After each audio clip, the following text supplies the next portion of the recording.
If you could be anywhere in the world now, where would you be? It would be so nice to be there, wouldn't it? Realmente seria incrível, não é? Vamos entender melhor suposições como essa depois da vinheta.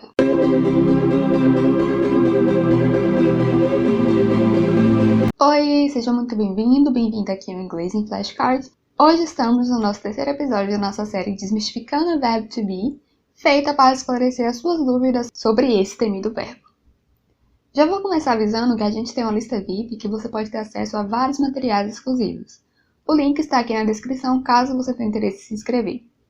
Hoje a gente vai falar sobre o would be, que é uma forma condicional do verbo to be. Como você já sabe, o verbo to be equivale ao verbo ser ou estar em português. Caso você não saiba ainda isso, esteja aí com alguma dificuldade, eu recomendo você assistir a nossa primeira aula dessa série, que fala sobre o básico do verbo to be.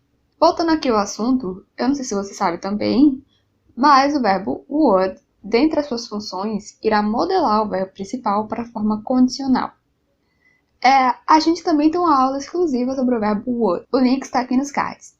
O verbo would equivaleria ao tempo futuro do pretérito no português. Serve para descrever hipóteses, suposições, coisas que poderiam ter acontecido, mas que não aconteceram. Ou seja, o verbo to be, sendo modelado a partir do verbo auxiliar would, iria equivaler a seria ou estaria em português. Veja isso aqui nos seguintes exemplos. A primeira frase do nosso exemplo é I am rich. Que eu sou rica! Então aqui a gente pode ver que é uma afirmação. Então a pessoa está falando que isso já é um fato, é algo que acontece realmente. Agora, com o auxílio do verbo would, a frase fica I would be rich. Então aqui, com o verbo would, a gente vê que a frase passou a ser uma coisa que poderia acontecer, mas que não aconteceu ou acontece de fato. Observe isso aqui também nesse outro exemplo. Então, I'm at work e I would be at work. Então aqui a gente vê a mesma situação acontecendo, não é? Então no primeiro caso, você tem algo que realmente acontece no presente. E no segundo caso, é apenas uma hipótese, algo que não aconteceu de verdade. Vamos ver agora o caso das frases que eu falei no começo da aula. If you could be anywhere in the world now, where would you be? Então aqui a gente observa o caso de uma condicional, ou seja, uma condição aí está estabelecida para que algo aconteça. A condição aqui é você poder estar em algum local para você poder escolher que local é esse, para você estar nesse local. Um outro exemplo de condicional com would be é If I could, I would be Miami. Então aqui poderia ser uma resposta possível à pergunta feita anteriormente, que também envolve uma condição, que é a mesma condição, que é poder estar nesse local primeiro para depois escolher que local seria esse. Então, a outra pergunta feita no início da aula foi It would be so nice to be there, wouldn't? Então aqui, mais uma vez, você pode perceber que é uma hipótese que está sendo descrita. Algo que poderia ter acontecido, mas não aconteceu. Então, o verbo to be, nesse caso, você pode observar que está com o sentido de seria. Em relação à estrutura de frases na afirmativa, com would be, vamos ter sujeito mais would be. Então, primeiro, em frases afirmativas, vai se apresentar o sujeito, depois o verbo auxiliar would, e depois o verbo principal, que nesse caso aqui é o be. Por exemplo, I would be rich. Então, aqui a gente vê essa ordem, Primeiro vem o sujeito, que é o pronome I, depois vem o verbo auxiliar would, e depois dele o verbo principal be.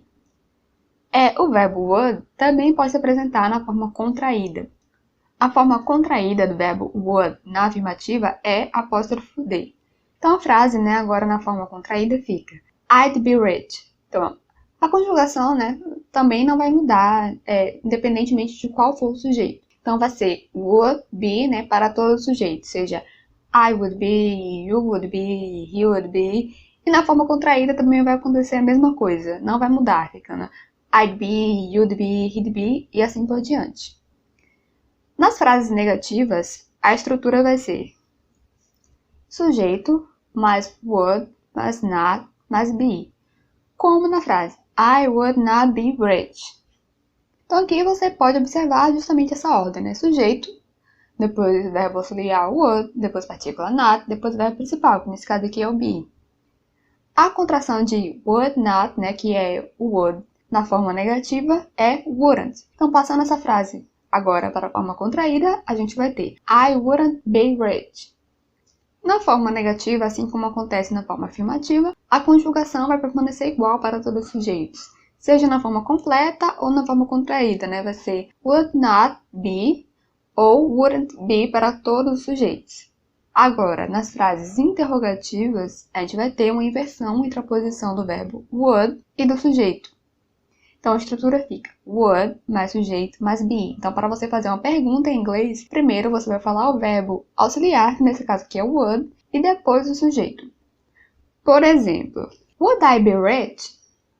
Então, aí você vê, né? Primeiro está vindo o verbo auxiliar would, para depois vir o sujeito. Depois do sujeito está vindo aí o verbo principal be. A conjugação nas frases interrogativas também não vai mudar, né? Vai permanecer aí da mesma forma. Vamos testar, né, se você realmente aprendeu com os nossos flashcards.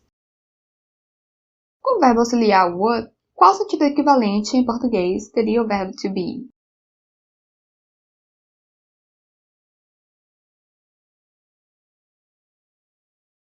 Seria ou estaria, ok.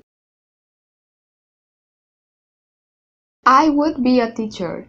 Como ficaria essa frase na forma contraída?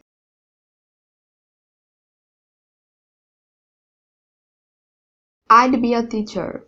Certo. Porque, né, como já tinha falado, a contração do verbo would na afirmativa é apóstrofo D, ok? Qual a estrutura de frases interrogativas que usam o would be?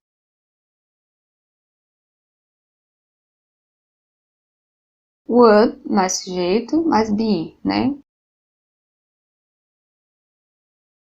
Então, essa foi a aula de hoje, eu espero que tenha lhe ajudado. Lá na lista VIP que eu falei no início, você pode ter acesso a atividades, mapas mentais e a flashcards exclusivos. E nas nossas redes sociais, você pode acessar materiais diários para ampliar seu vocabulário. Os links estão aqui na descrição, caso você tenha interesse. Até o próximo vídeo!